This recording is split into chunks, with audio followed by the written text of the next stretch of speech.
अस्सलाम वालेकुम वीवर्स, अल्लाहुम्मा सल्ली अला मुहम्मद व आले मुहम्मद। आज इस वीडियो के ज़रिए तमाम लॉ के स्टूडेंट, यंग लॉयर्स और लॉ गेट टेस्ट फेस करने वालों के साथ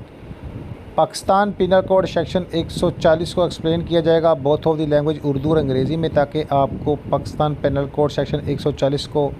समझने में आसानी हो। पाकिस्तान पिनल कोड दफ़ा 140 की वजाहत कुछ इस तरह है कि दफ़ा 140 फ़ौजी, पुलिस या अमला का पेश बदलना धोखे के इरादे से। जैसा कि आप सबको पता ही है कि हाल ही में कुछ लोग ऐसे हैं कि यूनिफॉर्म का मिसयूज़ करते हैं वीडियो बनाने के लिए या दीगर पॉइंट ऑफ व्यू के लिए, तो बाद डिज़ाइन पर फिर कार्रवाई होती है तो बहुत सारे लोग परेशान होते हैं कि हमने से ड्रामा करने के लिए पहना या इस तरह की मामला किए या कोई भी यूनिफॉर्म वेयरिंग किया जिसके वो हकदार नहीं थे, चाहे उनकी नीयत धोखाधड़ी की थी या ड्रामा करने की थी, समथिंग लाइक दैट। इसमें कुछ फैक्ट शेयर करना चाहूँगा जिसमें आप प्रैक्टिकल फील्ड में पॉइंट ऑफ व्यू को फैक्ट कर सकेंगे। ये दफ़ा दर्ज झेल चीज़ों के बारे में है। पॉइंट नंबर 1, कौन सा लिबास या निशान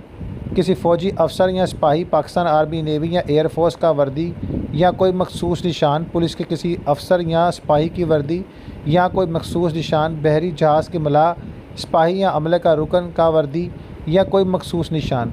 अब किसी अवामी खिदमत गुजार या पब्लिक सर्वेंट का वो मखसूस निशान जो इसकी हैसियत ज़ाहिर करता हो, जैसा किसी महकमे का बैज या यूनिफॉर्म। सम टाइम आपने देखा कि लोग मोटरसाइकिल पर पुलिस नंबर प्लेट लगा लेते हैं, उनका कोई रिश्तेदार पुलिस में होता तो नहीं है, लेकिन जब पकड़ जाते हैं तो फिर क्या होता है, तो फिर यही कुछ होता है कि उन्होंने इस तरह के ख़ास निशानात जो महकमे को दिए जाते हैं उनका इस्तेमाल क्यों किया। जैसे ग्रीन प्लेट है, लोग अक्सर ग्रीन प्लेट यूज़ करते हैं, पता चलता है जिसने मोटरसाइकिल बेची वो सरकारी मुलाजिम था, चलाने वाला जो ख़रीदने वाला सरकारी मुलाजिम नहीं है, तो चूँकि प्लेट वही लगी हुई है, तो ये चीज़ें बहुत ज़्यादा अफेक्ट करती हैं। जो चीज़ आप उसके अहल नहीं हो, आप उस पार्ट सिस्टम का पार्ट नहीं हो, तो आप उन चीज़ों निशान को इस्तेमाल नहीं कर सकते, चाहे आपकी धोखा देने की नीयत है या नहीं है। अगर नीयतन आप ये कुछ कर रहे हैं तो उसकी सज़ा कुछ और होगी, अगर नीयत नहीं है तो इस पर कुछ और फैक्ट होंगे, कुछ और सज़ा होगी। अब इस पर क्या मामला है, मज़ीद डिटेल शेयर करूँगा। अब इसमें देखिए क्या करना मना है। ऐसे वर्दी पहना या ऐसा निशान टोकन अपने पास रखना जिसे देखकर ये गलत तासीरात मिले कि आप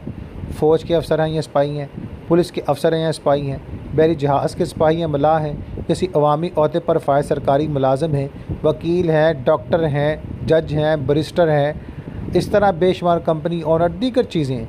इस तरह की चीज़ों की अवेयरिंग जो है यूनिफॉर्म की, वो वाज़ह करती है कि ऐसे लोग जो हैं बिल्कुल फाज इंप्रेशंस के हवाले से मामला को सर अंजाम दे रहे हैं। पॉइंट नंबर 3 में देखिए, अहम शर्त, धोखा देने का इरादा। सिर्फ वर्दी पहन लेना या निशान रख लेना काफ़ी नहीं है, ये काम धोखा देने के इरादे से भी किया जा सकता है, जिसे फ्रॉडनेटी पर्पस कहते हैं। यानी आपका मकसद किसी को ये साबित करना या यकीन दिलाना या फ़रेब देना है या अपने आप को झूठ मूठ वो अख्तियार इस्तेमाल करने वाला ज़ाहिर करना है जो आपको हकीकत में हासिल नहीं है। मिसाल के तौर पर किसी से रकम या कोई चीज़ हासिल करने के लिए, किसी को डराने या धमकाने के लिए, किसी को गैर कानूनी काम को आसान बनाने के लिए, जैसे नाजायज़ दाखिला हासिल करने या गिरफ़्तारी से बचना, या किसी पर अपना गलत असर और रसूख के लिए आप किसी यूनिफॉर्म का यूज़ करते हैं, तो ये कम्प्लीटली तौर पर जुर्म है और ये आपने नीयत किया है। तो इसके लिए क्या होगा, आपने फ़्रॉड किया है और आपकी नीयत क्या थी, डिफ्रॉडेंटी की। इस पर फिर आपके लिए क्या चार्ज होगा, इस पर भी मैं एक्सप्लेन कर दूँ। अब इसकी पनिश के हवाले से डिस्कस किया जाए तो सज़ा इसकी ये हो सकती है, जो शख्स भी मदज़ल बाला काम धोखा देने के इरादे से करेगा वो इस जुर्म का मरतब होगा। इसकी सज़ा कैद हो सकती है, जिसके बता दूँ इसकी मुद्दत 7 साल तक हो सकती है, और यहाँ जुर्माना भी किया जा सकता है। जुर्माना इसी सूरत में होता है कि जब उस बंदे की नीयत नहीं होती ड्रामा करने के लिए, किसी को एमी जो है वो पॉइंट ऑफ व्यू को लेकर डिस्कस करने की वजह से वो मामला कर रहा था, चूँकि उसने इजाज़त ना ली और यूनिफॉर्म का गलत इस्तेमाल किया, तो फिर इस पर मामला होंगे। आपको पता है कि वो एक ड्रामा बड़ा मशहूर हुआ था, उसने वकला का यूनिफॉर्म पहना था, तो वकला के हवाले से जो है वो मिस वर्ल्ड यूज़ किए गए थे, ऐसा अच्छे नहीं थे वो। तो फिर जो है कराची बार एसोसिएशन ने ड्रामा राइटर को और चैनल को के ऑनर को बुला लिया था कि आप यूनिफॉर्म का इस्तेमाल कर रहे हैं और उस पर इस तरह के अल्फाज इस्तेमाल कर रहे हैं जो जो है खलूक के मतलब के ख़िलाफ़ कानून है, तो उनको नहीं करना चाहिए। तो खलूस की नीयत से भी देखा जाए तो ये चीज़ें बहुत टपिकल हैं, तो यानी कि ड्रामा की ऐसे से भी मामला सही नहीं होना चाहिए।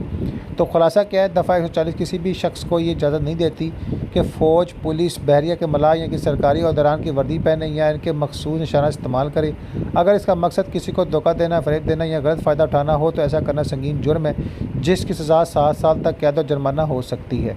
तो इसकी समरी भी देखने से वाज़ह तौर पर है। मुतलका दफ़ात की बात करें, ये दफ़ात 137 फ़ौजी वर्दी या निशान गलत इस्तेमाल, दफ़ा 138 फ़ौजी मुलाजमत का जाली दावा और दफ़ा 139 फ़ौजी मुलाजमत के जाली दावा के साथ वर्दी पहनने के साथ मिलकर पढ़ी जाती है, जो कि इस तरह के जराइम से मुतल्लिक है। तो मैं आपको बता दूं, जो शख्स इस तरह के मामला करते पकड़े जाते हैं उनके लिए फिर बहुत सारी सज़ाएँ भी होती हैं और बाज़ दफ़ा जो है वो फिर बहुत सारी मुसीबत का सामना करते हैं और सम ऑफ टाइम फिर ये नॉन बेलेबल केस हो जाता है। अगर फैक्ट कुछ और हो तो बेल भी मिल सकती है, लेकिन फौरी बेल नहीं मिलती फिर। तो ये चीज़ें बड़ी इंपॉर्टेंट है। आवाम से गुजारिश है कि कभी भी ऐसा ना करें, कोई भी यूनिफॉर्म इस्तेमाल ना करें जिसके आप अहल नहीं हैं, चाहे वो वकला का है, डॉक्टर का है, पुलिस का है, आर्मी का है, किसी भी तरह के अदारे के ऑर्गेनाइजेशन की पहचान करवाता हो जिसके आप अहल नहीं हैं।